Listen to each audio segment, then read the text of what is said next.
வணக்கம். மாலை முரசு செய்திகளை விரிவாக பார்ப்பதற்கு முன்பாக முதல் தலைப்புச் செய்திகளை பார்க்கலாம். இமானுவேல் சேகரன் நினைவு தினத்திற்கு போதிய பாதுகாப்பு வழங்கவில்லை என்று செல்வ பெருந்தகை குற்றச்சாட்டு. அரசியல் கட்சி தலைவர்களுக்கே உரிய பாதுகாப்பு இல்லாத போது பொதுமக்களுக்கு எப்படி பாதுகாப்பு வழங்குவார்கள் என்றும் கேள்வி. பாதுகாப்பு கிடையாது, தோய்வு இருந்தால் தானே சொல்ல முடியும். ஒரு பாதுகாப்பும் இல்லைங்க. இனிமையாவது எங்களுடைய வேண்டுகோள், இனி வரும் கூட்டத்தை சரியான முறையில் கட்டுப்படுத்தி எந்த பிரச்சனையும் ஏற்படாமல் பாதுகாப்பு கொடுக்கணும். எங்களை மாதிரி ஆளுகளுக்கே இந்த மாவட்டத்தில் பாதுகாப்பு இல்லைன்னா வேற யாருக்கு நீங்க பாதுகாப்பு?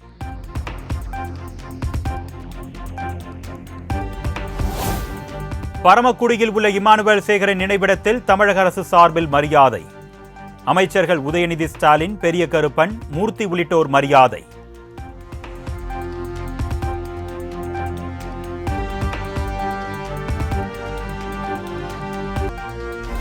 KP முனுசாமியை திமுகவை சேர்ந்தவர்கள் அரசு விழாவில் பங்கேற்க விடாமல் அராஜகம் செய்திருப்பது கடும் கண்டனத்திற்குரியது. அரசியல் நாகரிகம் என்பது கொஞ்சம் கூட இல்லாமல் அதிகார மமதையில் திமுகவினர் செயல்படுவதாக EPS குற்றச்சாட்டு.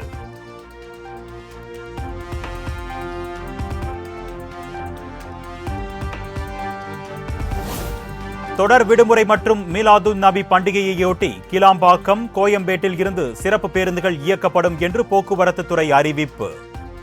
வரும் 13, 14, 15 ஆகிய தேதிகளில் 1145 பேருந்துகள் இயக்கப்படும் என தகவல்.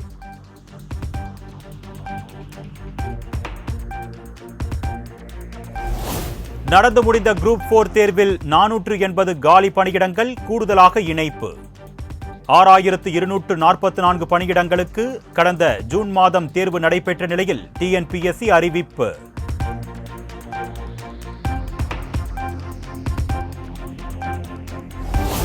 குரூப் 2 தேர்வுக்கு இடைக்கால தடை விதிக்க கோரி உயர்நீதிமன்ற மதுரை கிளையில் மனு தாக்கல். TNPSC செயலாளர் 4 வாரத்தில் பதில் மனு தாக்கல் செய்ய நீதிபதி விஜயகுமார் உத்தரவு.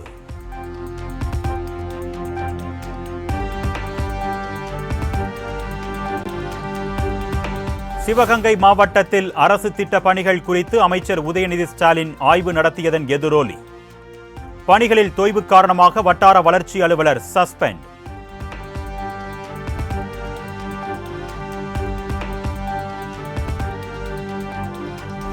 மதுவிலக்கு மாநாட்டை கூட்டணி கணக்குடன் இணைத்து பார்க்க வேண்டாம் என்று விசிக தலைவர் திருமாவளவன் பேட்டி. தேர்தல் அறிக்கையில் உறுதியளித்தபடி திமுக அரசு மதுவிலக்கை அமல்படுத்த வேண்டும் என்று வலியுறுத்தல். சொல்லிட்டேன், இதை தேர்தல் அரசியலோடு கூட்டணி அரசியலோடு முடிச்சு போட வேண்டாம். அப்படி முடிச்சு போட்டா இதனுடைய நோக்கம், இந்த நோக்கத்தில் உள்ள தூய்மை களங்கமாகிவிடும்.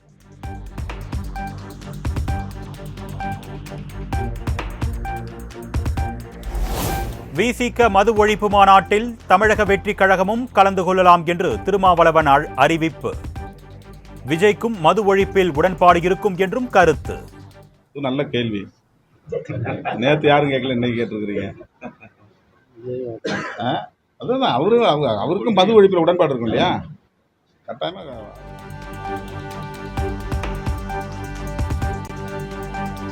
மது ஒழிப்பு மாநாட்டிற்கு அதிமுகவை விசிக அழைத்தது வரவேற்கத்தக்கது.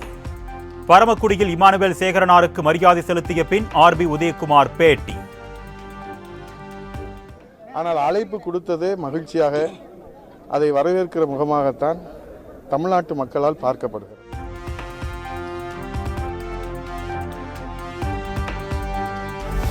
பூரண மதுவிலக்கை வலியுறுத்தி எந்த கட்சி வேண்டுமானாலும் மாநாடு நடத்தலாம்.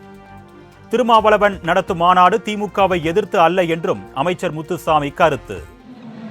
சொல்ல வேண்டும் என்பதற்காக, அதை வலியுறுத்த வேண்டும் என்பதற்காக நடத்துகிற ஒரு மாநாடு. எனவே அதுக்கும் அரசியலுக்கும் சம்மந்தப்படுத்தி அது உடனே திமுகவை எதிர்க்கிறாங்கன்னு அர்த்தத்தில் கொண்டு போகிறது தப்பு. அப்படியா?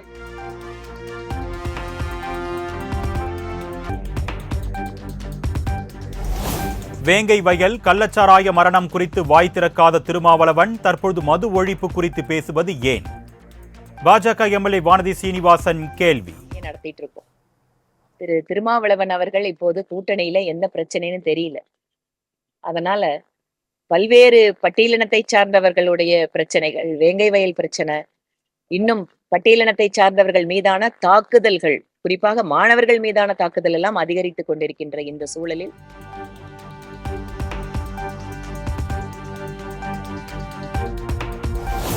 மது ஒழிப்புக்கு எதிராக யார் போராட்டம் நடத்தினாலும் பாமக ஆதரிக்கும் என்று அன்புமணி பேட்டி. மதுவால் 3 தலைமுறை இளைஞர்களை திராவிட கட்சிகள் ஒழித்து கட்டிவிட்டதாகவும் சாடல். அதுக்கு காரணமே இந்த திராவிட கட்சிகள் தான் காரணம், முழு காரணம். ஏன்னா இவங்க எவ்வளவு பாதிப்பு ஏற்படுகிறது என்று அதில் அவங்களுக்கு அந்த கவலையே கிடையாது. அவங்க நோக்கம் என்னன்னா இந்த மதுவை கொடுத்து அவங்கள படிக்க வைக்காம, முன்னேறாம, உருப்படாம, முன்னேற்றம் அடையாம அப்படியே ஓட்டு வங்கியா வச்சுக்கணும், வாக்கு வங்கியா.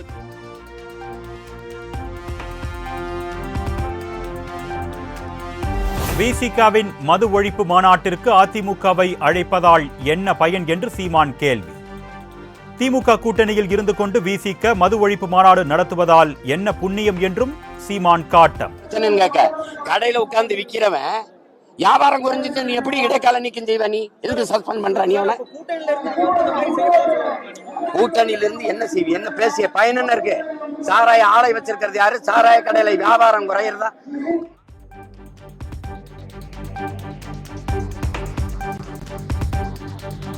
விஜய் நடித்த படமே 2 நாட்களுக்கு மேல் ஓடாத நிலையில் விஜயின் கட்சியும் 6 மாதங்களுக்கு மேல் ஓடாது. தாம்பரம் அருகே நடைபெற்ற திமுக பொதுக்கூட்டத்தில் அமைச்சர் தாமோ அன்பரசன் கடும் விமர்சனம்.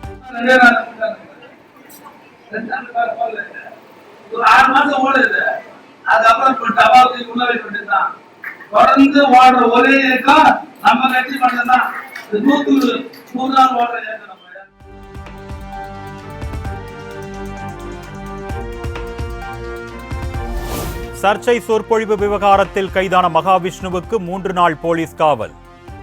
7 நாள் காவல் கோரிய நிலையில் 3 நாள் காவலில் எடுத்து விசாரிக்க போலீசாருக்கு சைதாப்பேட்டை நீதிமன்றம் அனுமதி.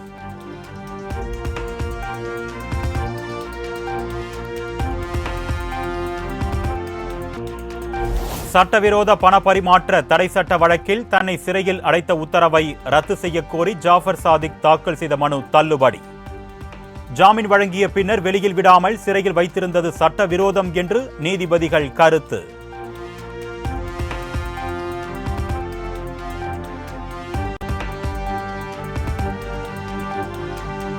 $6,000 கோடி நியோமேக்ஸ் நிறுவன மோசடி வழக்கு விசாரணையை துரிதப்படுத்த வேண்டும்.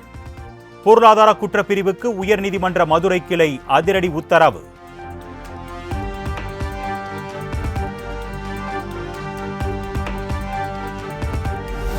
தேசிய கல்விக் கொள்கையை தமிழக அரசு எதிர்ப்பது ஏன் என்று உயர்கல்வித்துறை அமைச்சர் பொன்முடி விளக்கம். இருமொழிக் கொள்கையால் தான் தமிழ்நாடு உலகளவில் சிறந்த மாநிலமாக திகழ்கிறது என்றும் பேட்டி. சிறப்பாக இருக்க முடியும். அதனால்தான் தமிழகம் இன்றளவும் கல்வித்துறையிலே சிறப்பாக வளர்ச்சி பெற்றிருக்கிறது. அந்த கல்வித்துறையிலே வளர்ச்சி பெற்றிருக்கிற காரணத்தினால்தான் தொழில்துறையிலேயும் வளர்ச்சி பெறுவதற்கான நடவடிக்கைகளை எல்லாம் தமிழக முதலமைச்சர் தளபதி அவர்கள்.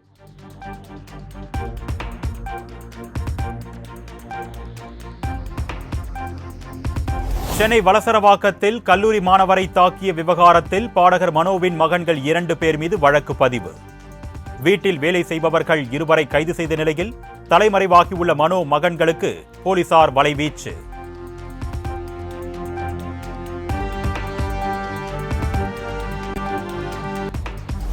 பெட்ரோல் டீசலை ஜிஎஸ்டி வரி வரம்புக்குள் கொண்டுவர நடவடிக்கை எடுக்க கோரிய வழக்கு.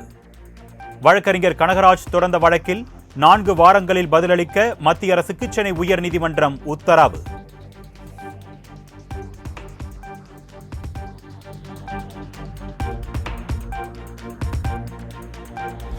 பெட்ரோல் டீசல் விலையை லிட்டருக்கு 14 ரூபாய் வரை குறைக்க வேண்டும். உலக சந்தையில் கச்சா எண்ணெய் விலை சரிவை சுட்டிக்காட்டி பாமக தலைவர் அன்புமணி வலியுறுத்தல்.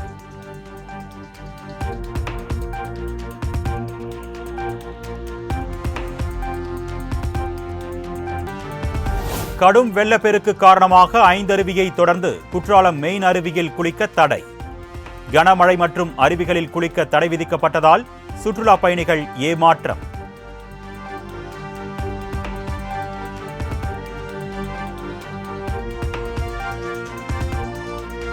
கோவை ஸ்ரீ ராமகிருஷ்ணா கலை அறிவியல் கல்லூரியில் ஓணம் விழா கொண்டாட்டம். வயநாடு பேரழிவை நினைவுகூரும் வகையில் நிகழ்ச்சிகள் நடத்தி 1,25,000 ரூபாய் நிதி திரட்டல்.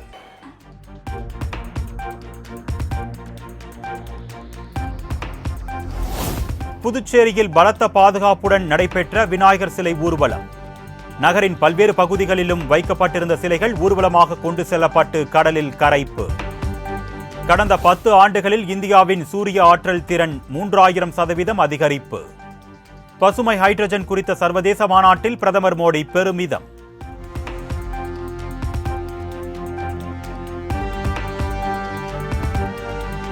இந்தியாவை செமிகண்டக்டர் மையமாக மாற்றும் செமிகான் இந்தியா 2024 உலகளாவிய மாநாடு தொடக்கம்.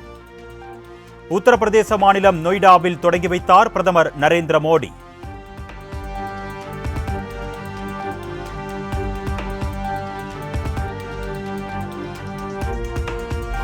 ஹரியானா மாநிலம் ஜூலானா சட்டப்பேரவை தொகுதியில் வேட்புமனு தாக்கல் செய்தார் மல்யுத்த வீராங்கனை வினேஷ் போகத். தேர்தலில் மக்கள் வெற்றியை பரிசளிப்பார்கள் என்றும் நம்பிக்கை.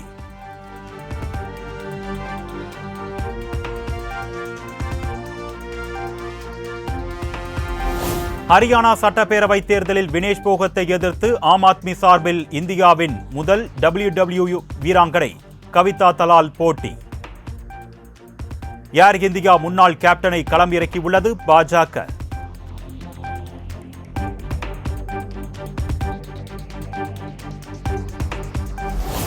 டெல்லி மதுபான கொள்கை முறைகேடு வழக்கு. முதலமைச்சர் அரவிந்த் கெஜ்ரிவாலின் நீதிமன்ற காவல் செப்டம்பர் 25ஆம் தேதி வரை நீட்டிப்பு.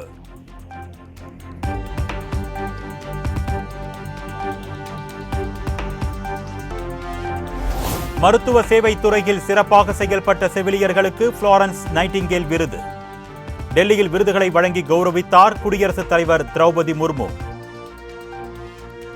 सुश्री Iken Loling, ANM, Arunachal Pradesh. Sushri Vijaya Kumari V, ANM, प्राथमिक स्वास्थ्य केंद्र खावलकुप्पम, पुडुचेरी.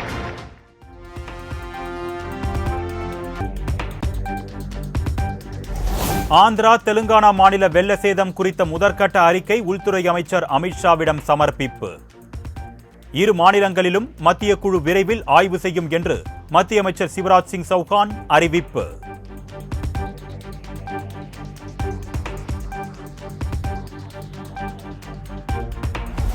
ஜம்மு காஷ்மீரில் காங்கிரஸ் கூட்டணி ஆட்சிக்கு வந்தால் குடும்ப தலைவிகளுக்கு மாதந்தோறும் 3000 ரூபாய் வழங்கப்படும் என்று மல்லிகார்ஜுன கார்கே அறிவிப்பு. அனைத்து குடும்பங்களுக்கும் 25 லட்சம் ரூபாய் மருத்துவ காப்பீடு வழங்கப்படும் என்றும் வாக்குறுதி.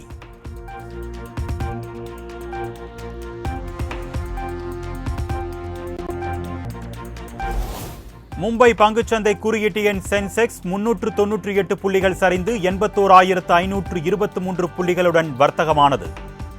தேசிய பங்குச்சந்தை குறியீட்டு எண் நிப்டி 122 புள்ளிகள் குறைந்து 24,918 புள்ளிகளுடன் வர்த்தகம் நிறைவு.